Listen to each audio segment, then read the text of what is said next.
عليكم ورحمة الله وبركاته.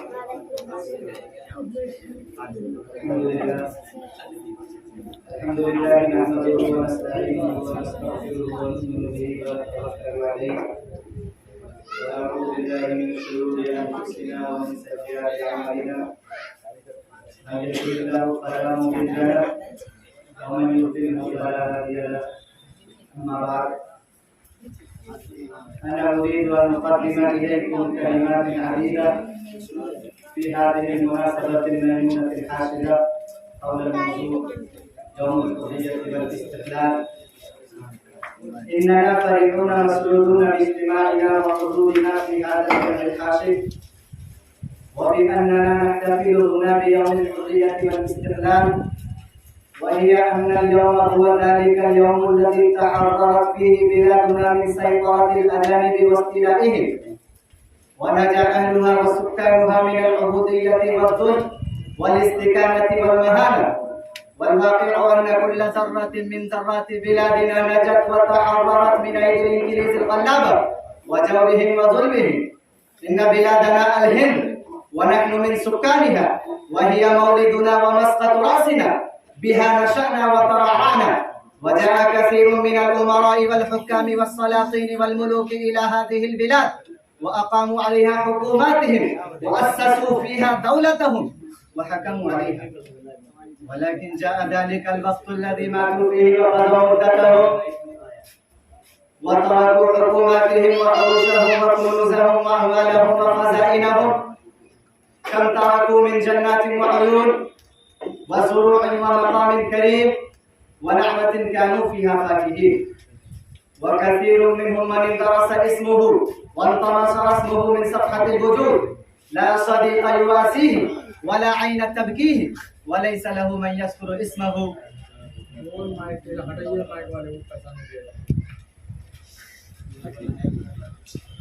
الحسنة وأعمالهم الجليلة، وبقيت أسماءهم خالدة باقية في كتب التاريخ، والناس يذكرونهم بعظمة وإجلال فكأنهم ماتوا وماتت أسماءهم.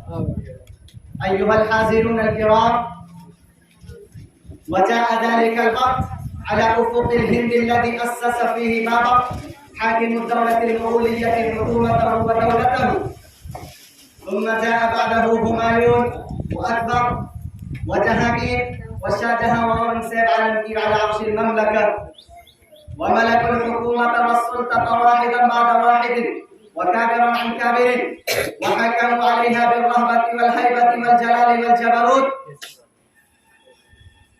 وبسطوا نفوذ مآثرهم على قلوب العامة والنفوس الخاصة، وجاءوا بمآثر عظيمة لم يسبق لها نظير في التاريخ.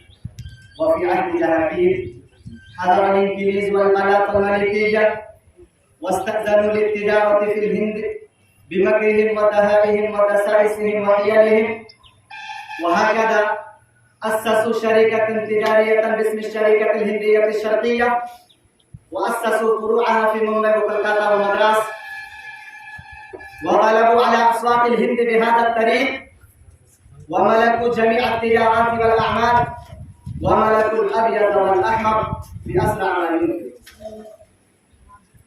وكانت هذه الشركة بذرة فساد أغفلها الملوك المسلمون في بساطتهم وحسن ظنهم، وبقيت هذه الشركة تشتغل بالتجارة حتى استرب حمل الدولة المغولية، وطمع رجالها إلى الملك والسياسة، وصاروا يتدخلون في الأمور ويحرشون بين الأمراء ويضربون بعضهم ببعض وينتهزون فرصة بعد فرصة حتى أصبحوا قوة في الهند.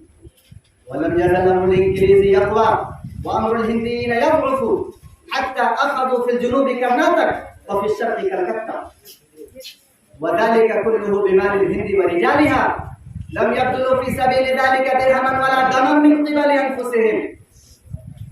وقد عني بأمر الإنجليز فتى شهم وهو النواب سراج الدولة أمير مرشداباد، وكانت بينه وبين الإنجليز وقعة في ملاسي سنة 71 و100 وألف من الهجرة. غدر فيه الوزير بن جعفر وانسل إلى الإنجليز فانهزم سراج الدولة وانتقلت مقاطعة بنغال إلى الإنجليز. واجتهد القضاء مرة ثانية، واجتمع أمير قاسم ختم مير جعفر أمير مرشداباد، وشعل ملك دهلي، والنواب شجاع الدولة أمير أبد بجنوده الكثيفة، وقاتلوا الإنجليز وهم أقل منهم عددا ولكن أحسن منهم نظاما، فانهزم الهنديون وانكسروا في ساحة بكسر سنة 78 و100 ألف من الهجرة، فكان برهانا على أن النظام يغلب الزحام، وكانت للإنجليز اليد العليا والكلمة النافذة ما بين كلكتا ودهلي. ثم قام الفتى نبيل غيوب والسلطان تيمور وأمير ميسور وقاتل الإنجليز قتالا شديدا، وهزمه الإنجليز بقوة المسلمين والمرهة في سنة 14 و200 ألف من الهجرة. غدر الوزير مير صادق وانسل إلى الإنجليز، ومات السلطان الشهيد في ساحة القتال موت الأبطال مدافعا عن دينه ووطنه. وبدأوا يحكمون عليها وحكموا على كل ذرة من ذرات هذه البلاد حوالي قرن بأخوة وهيبة، وظلموا الهنديين ظلما عظيما، وحكموا فينا بين الناس بالباطل، وصبوا عليهم صوت العذاب والنكال، وصلبوهم وقتلوهم وجلدوهم، أطلقوا عليهم الرصاص، وألقوهم من القطار على الأرض بغير حق ليذوقوا العذاب، وعاملوهم معاملة الحيوان والبهائم، ولكنهم تعاملوا كل ذلك بالحرية والاستقلال، وتحملوا في سبيلها مشاق الصدق، واحتضنوا جميع صعوبات السفر وما اعترض لهم في سبيل الله من المشاكل. أيها الإخوان والذين زرعوا للحرية والاستقلال النفس والنفيس لهم قائمة طويلة، ثم الذين كانوا مقدمين هادين في سبيل الحرية والاستقلال والذين أطلق عليهم الرصاص وسجنوا وأخذوا السيوف والصوارم والرماح هم قليل تعد أسماءهم، فمن أولئك الأبطال المجاهدين الشيخ حسين أحمد مدني والشيخ محمد قاسم النانوتوي، مولانا أبو الكلام آزاد والمفتي عناية الله خان، مولانا محمد علي جوهر، مولانا شوكت علي، مولانا ظفر الملك، مهاتما غاندھی، पंडित जवाहरलाल नेहरू, सुभाष चंद्र बोस, राम प्रसाद बिस्मिल, चंद्रशेखर आजाद, अशफाकुल्लाह खान अशफाक, वलाल बहादुर शास्त्री वगैरهم.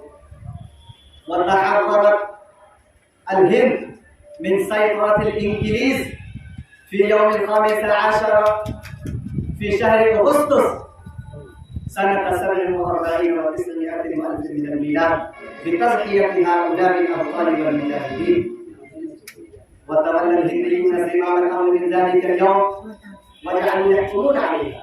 ولكن أيها الإخوان المسلمون، إننا حينما ألقينا نظرة عابرة على أوضاعنا المسلمين رأينا أحوال المسلمين الاجتماعية والفردية قد تبدلت وتغيرت، فما هي إلا عبودية، فليست أرواح المسلمين وأموالهم وأعراضهم محفوظة ومصونة، وليست أماكنهم الدينية من المساجد والمدارس ومراكز الدعوة محفوظة، وأرواح المسلمين تضاع ودماؤهم تضاع بدون جريمة، فها هي التي نالها أسلافنا بزعاياهم الطويلة. فهيهات هيهات وإلى الله المشتكى، وأكتفي بهذه الكلمات.